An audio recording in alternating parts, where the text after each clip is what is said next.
अस्सलामुअलैकुम, कैसे हैं आप सब। उम्मीद है आप सब खुश होंगे, खैरियत से होंगे। आज मैं फिर से एक बार बहुत ही ज़बरदस्त स्नैक की रेसिपी शेयर कर रही हूँ आप लोगों के साथ। बहुत ही मेरी फेवरेट रेसिपी है ये। बीफ समोसा की रेसिपी आप लोगों के साथ शेयर कर रही हूँ विदाउट मोल्ड, यानी कि बिना किसी सांचे के। बहुत आसान तरीके से पूरे टिप्स और ट्रिक्स के साथ ये रेसिपी इंशाल्लाह आज आप लोग के साथ शेयर करूँगी।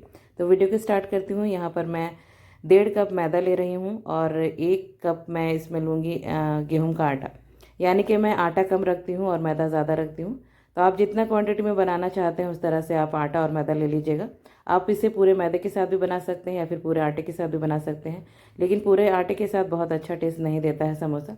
तो यहाँ पर आटा और मैदा को मिक्स करने के बाद नमक डाल लीजिएगा थोड़ा सा टेस्ट के अकॉर्डिंग, क्योंकि हम समोसा जब खाते हैं तो पूरी में भी थोड़ा सा नमक का फ्लेवर आना चाहिए। तो नमक डालने के बाद सिर्फ 2 टेबल स्पून मैं इसमें तेल डाल रही हूँ। रिफाइंड तेल है ये, आप घी भी डाल सकते हैं मोयन के लिए। सबसे ज़रूरी टिप्स ये है कि यहाँ पर तेल को बहुत अच्छे से आपको आटे के साथ मसल मसल के रब करना है। यहाँ पर किसी भी तरह की मुट्ठी बनाकर आपको टेस्ट करने की ज़रूरत नहीं कि आपको मोयन कितना गया है आटे में। तो इस तरह से बस आप बहुत अच्छे से इसे रब करते हुए आप देखेंगे कि आपको क्रम्स के जैसा, ब्रेड क्रम्स के जैसा टेक्सचर लगेगा। उसके बाद आप नॉर्मल पानी के हेल्प से थोड़ा थोड़ा पानी डालकर आप एक सख्त आटा गूंद लीजिएगा। सेमी सॉफ्ट आटा बनाएंगे हम। ना रोटी चपाती के जैसा बहुत सॉफ्ट आटा गूंदिएगा और ना ही बहुत सख्त। सेमी सॉफ्ट आटा गूंद कर रेडी कर लीजिएगा और बहुत ज़्यादा आपको इसे गूंदने की ज़रूरत नहीं है। बस इस तरह से ढककर किचन टॉप में 10 मिनट के लिए रेस्ट करने के लिए छोड़ दीजिएगा आटे को। यहाँ पर हम फिलिंग की तैयारी कर रहे हैं। तो यहाँ पर 1/4 कप सरसों का तेल डाला है मैंने। यहाँ पर मैं आज तली हुई प्याज का इस्तेमाल कर रही हूँ। देखिए मैं आपको दिखा रही हूँ। अगर आपके पास तली हुई प्याज है तो तली हुई प्याज का इस्तेमाल कीजिएगा। अगर तली हुई प्याज का रेसिपी आपको चाहिए तो मैं ऑलरेडी अपने चैनल में डाल चुकी हूँ, उसका लिंक मैं आप डिस्क्रिप्शन बॉक्स में दे दूँगी इंशाल्लाह। तो चूँकि तली हुई प्याज ऑलरेडी रेडी है तो यहाँ पर तेल गर्म होने के बाद सीधा मैं कीमा डालूंगी। तो कीमा का टेक्सचर मैं आपको दिखा रही हूँ। दरदरा कीमा पीसिएगा, बहुत फाइन पेस्ट की तरह मत पीसिएगा, क्योंकि जब हम समोसा में बाइट लेंगे तो एक चंक्स ज़्यादा टेस्टी लगता है खाने में जब हमें चंक्स मिलता है। तो तेल गर्म हो गया था, कीमा को डालकर इस तरह से स्पैचुला से तोड़ते हुए चला लीजिएगा। चलाने के बाद हम इसमें फ्राइड अनियन डालेंगे। तो अगर आपके पास फ्राइड अनियन नहीं है तो जैसे तेल गर्म हो जाए आप एक मीडियम साइज़ का प्याज को स्लाइस करके काट के उसे फ्राई कर लीजिएगा। फ्राई करने के बाद आप कीमा शामिल कीजिएगा। तो इस तरह से मैं 2 टेबल स्पून भर कर लहसुन अदरक और हरी मिर्च का पेस्ट डाल रही हूँ। तो फ्रेश डालिएगा पेस्ट। तो बहुत अच्छे से पेस्ट को कीमे में शामिल कर लिया था मैंने। अब कुछ सूखे मसाले डालूंगी मैं इसमें। तो इसमें डाल रही हूँ मैं तेज़ वाली लाल मिर्चें। तो सबसे पहले मैं यहाँ पर 2 तेज़पत्ता डाल रही हूँ और तेज़ मिर्चें डाल रही हूँ मैं 1 चम्मच भर कर। और आधा चम्मच ज़ीरा पाउडर डाल रही हूँ। आधा चम्मच से थोड़ी सी कम मैं गोलकी पाउडर यानी कि काली मिर्च का पाउडर डाल रही हूँ। और गरम मसाला पाउडर डाल रही हूँ 1 टीस्पून। ये मेरी होममेड गरम मसाला पाउडर की रेसिपी, इंशाल्लाह इसकी रेसिपी मैं बहुत जल्द अपलोड करने वाली हूँ। थोड़ा सा पानी शामिल कर लीजिएगा ताकि मसाले जले नहीं। ये सारा कुछ आप मीडियम हाई फ्लेम पे कीजिएगा, बहुत लो फ्लेम पे मत कीजिएगा। तो यहाँ पर थोड़ा सा चलाने के बाद आप इसे ढक दीजिएगा और ढक के हम इसे कुक करेंगे करीब 1 से 2 मिनट, ताकि थोड़ा सा कीमा सॉफ्ट भी हो जाए और थोड़ा सा पानी सूख जाए। तो आप देख सकते हैं कीमा बहुत अच्छे से सॉफ्ट हो गया है। अब जो भी थोड़ी बहुत पानी रह गई है, थोड़ा बहुत मॉइस्चर आपको दिख रहा होगा, तो इसे आप हाई फ्लेम पे बहुत अच्छे से भून लीजिएगा। इतना हमें यहाँ पर भूनना है कि कीमा हमें बहुत अच्छे से ड्राई हो जाए। यहाँ पर मैंने नमक शामिल नहीं किया था। अब मैं टेस्ट के अकॉर्डिंग नमक डाल रही हूँ, आप नमक शामिल कर लीजिएगा। नमक और मिर्ची अपने टेस्ट के अकॉर्डिंग एडजस्ट कर लीजिएगा।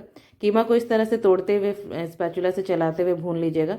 ये देखिए बिल्कुल भी अब इसमें किसी तरह का मॉइस्चर नहीं है, तेल बिल्कुल अलग हो गया है और कीमा बिल्कुल ड्राई है। इसी तरह का टेक्सचर चाहिए हमें। अब फ्लेम को बंद करके कीमा को पूरी तरह से ठंडा कर लीजिएगा।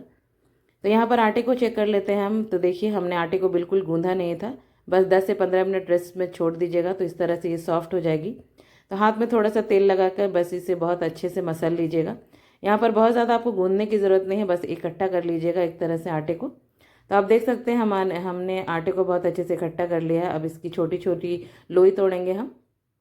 तो जिस तरह से आप कचौरी या पूरी बनाते हैं उस साइज़ का छोटे छोटे बॉल हम तोड़ लेंगे। तो पहले यहाँ पर मैं फिलिंग को भी दिखा देती हूँ। फिलिंग हमारी बहुत अच्छे से ठंडी हो गई है। तो फिलिंग पे हमें क्या क्या चीज़ें डालना है वो मैं आपको बता देती हूँ। तो यहाँ पर पहले जो खड़े गरम मसाले अगर आपने डाले होंगे, जैसे मैंने सिर्फ तेज़पत्ता डाला है तो तेज़पत्ता को हटा दे रही हूँ मैं। तो यहाँ पर आप देख सकते हैं 1 टेबल स्पून बिल्कुल फाइन चॉप अदरक ले रही हूँ मैं। और आधा कप मैं बिल्कुल फाइन चॉप प्याज ले रही हूँ और हरा धनिया को भी बिल्कुल फाइन काटा है। यहाँ पर अगर आप चाहें, अगर आपके घर में बच्चे नहीं हो तो आप हरी मिर्च को भी फाइन चॉप करके डाल सकते हैं।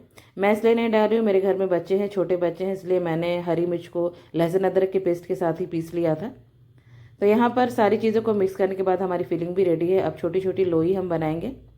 तो बिल्कुल छोटी पूड़ी या कचौड़ी जिस तरह से आप बनाते हैं उस तरह से लोई बना लीजिएगा। बहुत छोटा भी मत बनाइएगा, बहुत ज़्यादा बड़ी भी नहीं। मैं आपको दिखाऊंगी किस तरह का थिकनेस हमें रखना है। तो नॉर्मल इस तरह से किचन टॉप में थोड़ा सा आप फ्लोर डस्ट कर लीजिएगा। थोड़ा सा सूखा आटा डस्ट कर रही हूँ मैं। और इस तरह से आपको बिल्कुल बहुत ज़्यादा पतला नहीं बेलना है। तो आप देख सकते हैं पूरी के साइज़ का मैंने बेल लिया है। आपको थिकनेस सिर्फ इतना रखना है, मैं आपको दिखाती हूँ, इससे ज़्यादा थिकनेस मत रखिएगा। तो अब यहाँ पर आप फिलिंग रख लीजिएगा। तो फिलिंग डालने में कंजूसी बिल्कुल मत कीजिएगा। 2 से 3 चम्मच भरकर मैं डाल रही हूँ। बहुत ज़्यादा भी आपको ओवरफिल नहीं करना है कि समोसे बिल्कुल फट जाए और तेल में निकल जाए। तो आप देख सकते हैं 2 से 3 चम्मच सफिशिएंट थी। इस तरह से उंगली से किनारे को दबा लीजिएगा। और अब मैं एक बहुत आसान सा ट्रिक्स आपके साथ शेयर कर रही हूँ। इस तरह का फोक ले लीजिएगा। फोक को बहुत अच्छे से सूखे आटे में डिप कर लीजिएगा ताकि फोक हमारा चिपके नहीं आटे में। और इस तरह से किनारे पे आप फोक से डिज़ाइन बना सकते हैं। तो आपको जिस तरह से पुराने ज़माने में हम समोसे को फोल्ड करते थे ट्विस्ट करके, उस तरह से आपको फोल्ड नहीं करना पड़ेगा। और उस तरह से फोल्ड करने से एक और दिक्कत आती थी कि जो हमारे घर में बुज़ुर्ग होते हैं वो अक्सर कंप्लेन करते हैं कि बहुत ज़्यादा मोटा हो जाता है किनारा और वो किनारे को निकाल देते हैं। तो इस तरह से आप फोक से बनाएंगे तो आप बिल्कुल आराम से चबा सकेंगे। बच्चे भी इसे आराम से चबा सकेंगे और जो बुज़ुर्ग हैं वो भी आसानी से चबा सकेंगे। और दिखने में भी ये बहुत अच्छी दिखाई देती है, फ़ैन शेप का दिखाई देता है। और आप देख सकते हैं इसे बनाना कितना आसान है। इस तरह से हर बार फोक को डस्ट में फ्लोर वाले आटे में डस्ट कर लीजिएगा और इस तरह से फोक से डिज़ाइन बना लीजिएगा। तो हमारे सारे समोसे रेडी है फ्राई करने के लिए। तो तेल को मीडियम हॉट कीजिएगा। मीडियम हाई फ्लेम पे तेल को गर्म करने के बाद समोसे को डाल लीजिएगा। उतना ही समोसा डालिएगा एक बार में जितने आपकी कढ़ाई में और तेल में गुंजाइश हो। ओवर क्राउडेड मत कीजिएगा। तो इस तरह से बिल्कुल लाइट ब्राउन सुनहरा होते तक आप इसे उलट पुलट करके सेक लीजिएगा। तो आप देख सकते हैं कितना क्रिस्पी समोसा हमारा रेडी हो गया है। तो करीब समोसे को उलट पुलट करके पूरा फ्राई होने में 1 से 2 मिनट से ज़्यादा आपको बिल्कुल नहीं लगेंगे।